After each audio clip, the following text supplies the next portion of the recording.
Hi, I'm Dr. Evita Fernandez, Consultant Obstetrician, Fernandez Hospitals, Hyderabad. Hi, I'm Shubarna Ghosh. I'm an academic, a public health activist, and the founder of Rewrite. Hi, I'm Shweta Marathe. I work as a research officer with Sathi, Pune. Hi, I'm Dr. Kurush Pagdiwala, practicing obstetrician and gynecologist in the city of Mumbai. Hi, I'm Dr. Durusha, Director Gynec World Mumbai, the Center for Women's Health and Fertility. There's no denying that in India we are facing a crisis. Childbirth, in fact, is facing a crisis. There's a lot of medicalization, there's a lot of interventions, and our C-section rates are rising. I'm working in a district hospital with the government, and private hospitals are cruising at 90%. And in the district hospital itself, our primigravide, I'm ashamed to say, we did our statistics, we found that the doctors are cruising at 73% for primigravide.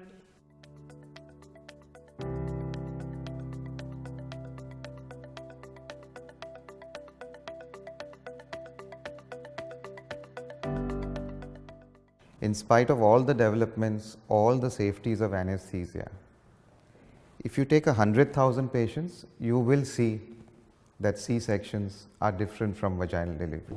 Wound infections and multiple other things, they would show themselves up if we study maybe 1 million women undergoing C-section and 1 million women undergoing vaginal birth.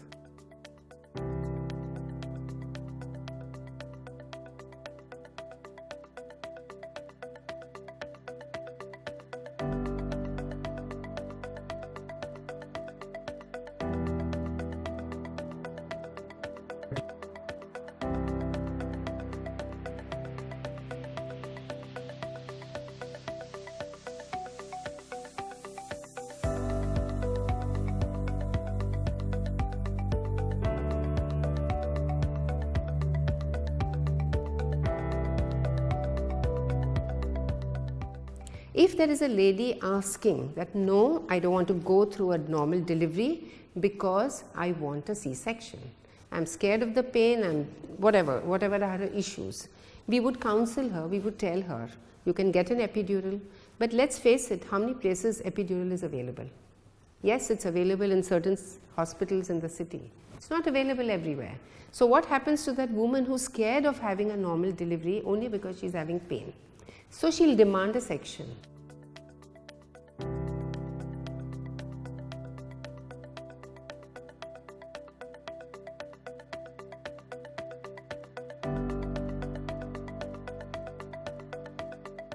In urban areas, C-section rate number is double than that of the rural, and in private sector it is 3 times more than that of the public sector.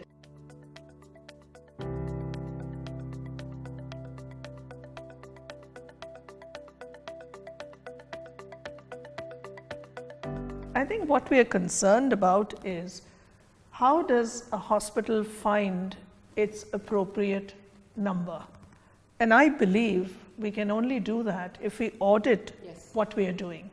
If we have the political will to do that, I feel we can all work together towards helping mothers, delivering babies, and finding the appropriate incidence for our area of work. I absolutely agree on that, and that is where the whole ask to declare the number of cesareans that institutions are conducting comes in, and that could be a huge thing to make informed decisions. As someone who will walk into a facility, if I know what are the rates, I can make an informed decision. Every hospital should have its audit committee. We used to have it at the Wadia hospital, where every unit was called in, why has your section rate gone up? We had to answer those questions, right? So the question is now, when we are talking about ethics, I have been on the ethics committee of the International Organization of Gynecologists for 6 years, and I have helped to develop many ethics committee guidelines. In India, unfortunately, Ethics guidelines are never sort of legally binding.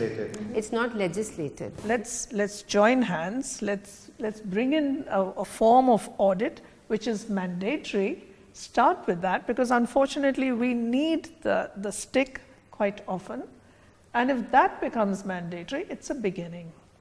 At least to start bringing down our cesareans, because then we are forced to look at our data. One stakeholder in this entire thing, apart from Foxy, are the women who are undergoing the experience. So every time we quote data and statistics, which is the quantitative part of it, we need to just go back to the qualitative aspect and keep taking in-depth interviews, ask women what they feel. I think we will all gain so much if we can go back to the women who have delivered and ask them, how was your experience?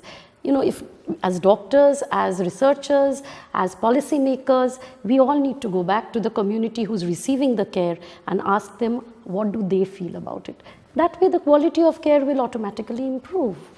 And I feel now with the childbirth classes, when a woman is given the knowledge that, particularly if she's afraid of pain, and we give her alternative choices that she can have, that brings down the fear. And her desire to have a normal birth, because you've empowered her with that confidence, her need to ask for a C-section then comes down. That's an area that we obstetricians have not really gone into much. We need to work with childbirth educators. And the second, when you have midwives, they have all the time to devote to that mother, virtually one-on-one.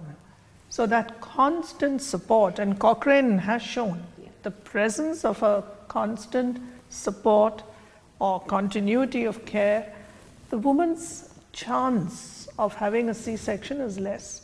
Her desire for a C-section is also less because of this tremendous support.